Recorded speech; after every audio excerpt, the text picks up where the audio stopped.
My Bishop, first of all, thank you again for your testimony. You have told me that last month.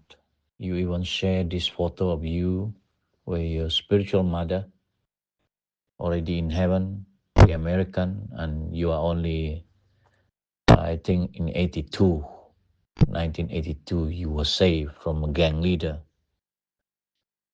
In 1981, I'm a Roman Catholic, but in 1981, I had a face-to-face divine encounter with the Lord Jesus Christ in the visions.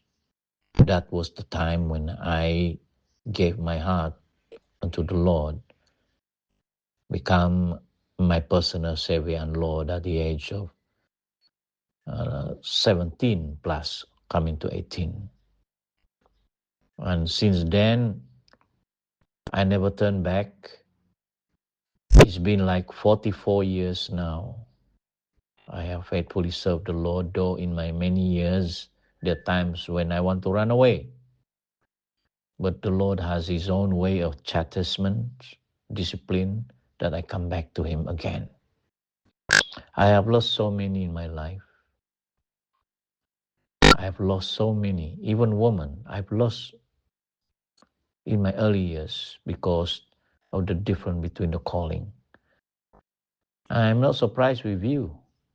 Like what you said, you lost the house. You lost your dignity. But God was called us ever since from the womb of our mother, will never neglect, will always restore us back as we turn to Him and rely on Him and put your trust in Christ. That is what I know. And the Lord restore. Remember, Job had 7 siblings, children. He has hundreds, I think thousands of sheep. He was one of the richest men in the East in his time, Job. But in one day, the devil just destroyed his life. All the 7 children, daughter, son died. Thief come and stolen everything. On top of that, he got skin cancer. But Job never complained. Even the wife is saying, curse your God. But Job never complained. He said, naked I came, naked I will go. Praise be the name of the Lord. And his faith was accepted by God. I just quote to you, at the end of Job's life, the Bible says, God restore back what he has lost after Job began to pray for his friend. You can see that? I gave to you the word restoration. Job was restored. And if I'm not mistaken, God blessed Job again. He has another 7 new children. And he was blessed again. That's the meaning of restoration. Job did not die. He suffered a lot, but he did not die. Amen. When the person dies, then you have to revive him. Okay, revive him when the person is dead. But we Christians are not dead. We are just suffering from all this, and the Holy Spirit need to restore our life. You know, that is why I mentioned to you the word restoration. It is far more powerful and better than revival. You quote in the Old Testament, there's only one word about revival, about revive. That only one word. Habakkuk chapter 3 verse 2. Am I right? O Lord, revive thy work in the midst of the years.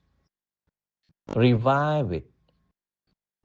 But the word revive for me are those dead, spiritually dead.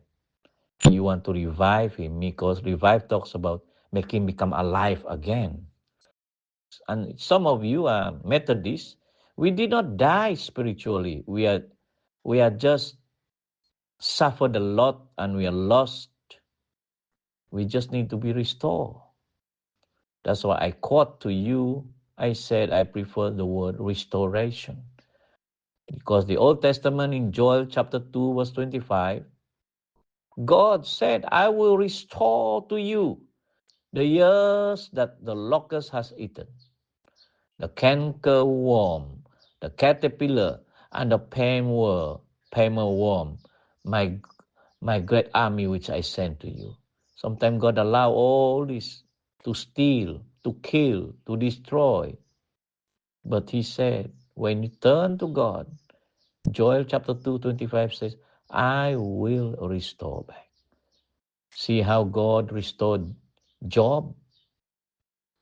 I declare and decree God shall restore you in the name of Jesus.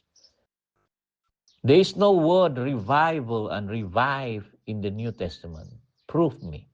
Can you show me any word revival in the New Testament? You don't have. But the word restore there is in the New Testament in Acts chapter 1 verse 6 and 8.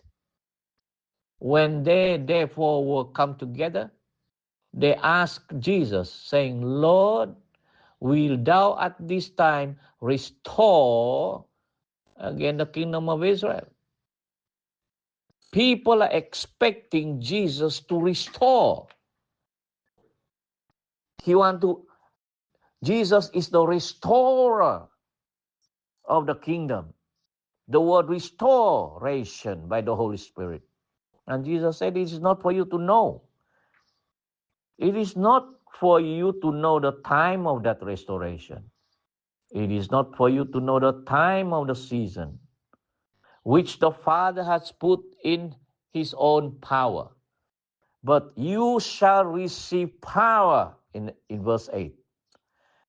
After that, the Holy Ghost is come upon you. That means the coming of the power and the Holy Ghost is the power to restore your life. Power of dunamis and exousia will come to you to restore your life back to your glory and even greater. If you're lost 10 times, he will give you 20 times to restore you. And this he do it by the Holy Ghost in us, by the Spirit of God in us. In 1980s, I carried the word revival. 100 years ago, Charles G. Finney, the greatest revivalist. Even my first church that I registered, I call it Christian Revival Church. I was the founder, I was the bishop. But everything was lost throughout the years. I got spiritual burnout at the age of 25. I ran away from God. I did not die, so I don't need people to revive me, but I just fed up over everything because of people call me false teacher, Catholic, coming away, running away, and I've involved with woman that is not committed to me.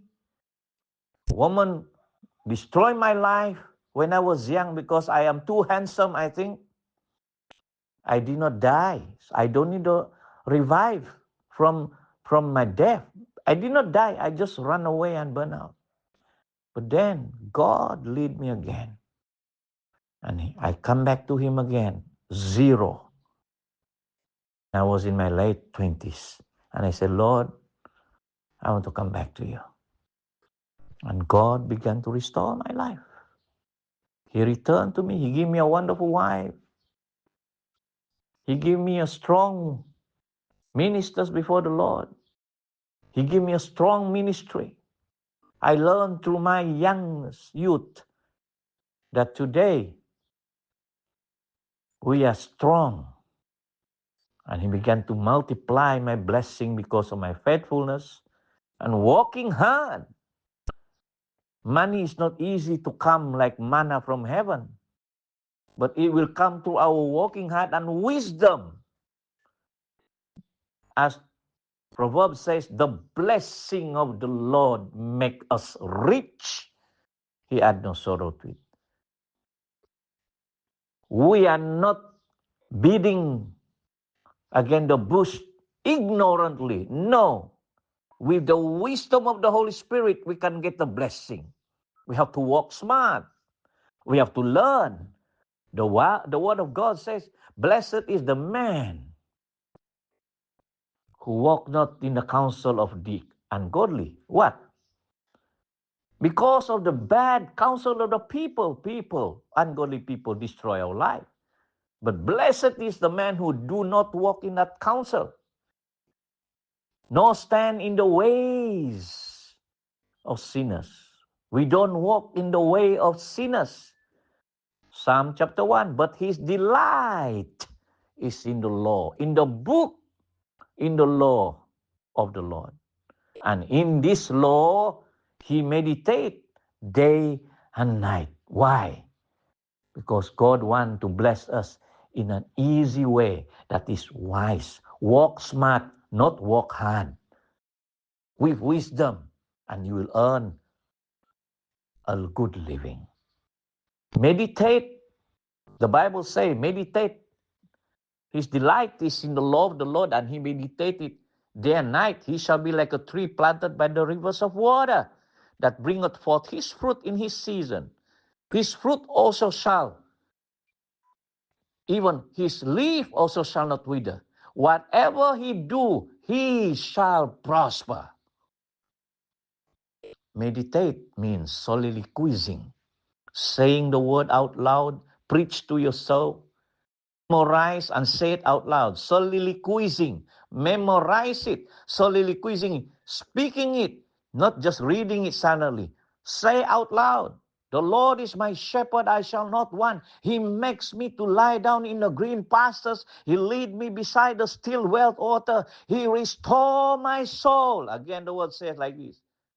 He lead me in the path of righteousness for his name's sake. Yea, though I walk through the valley of the shadow of death, I will fear no evil, for thou art with me. Thy rod and thy staff, they comfort me. Thou prepare a table before me in the presence of my enemy. Thou anoint my head with oil. My cups runneth over, and surely, surely, surely goodness and mercy shall follow me all the days of my life, and I will dwell in the house of the Lord forever and ever. Amen.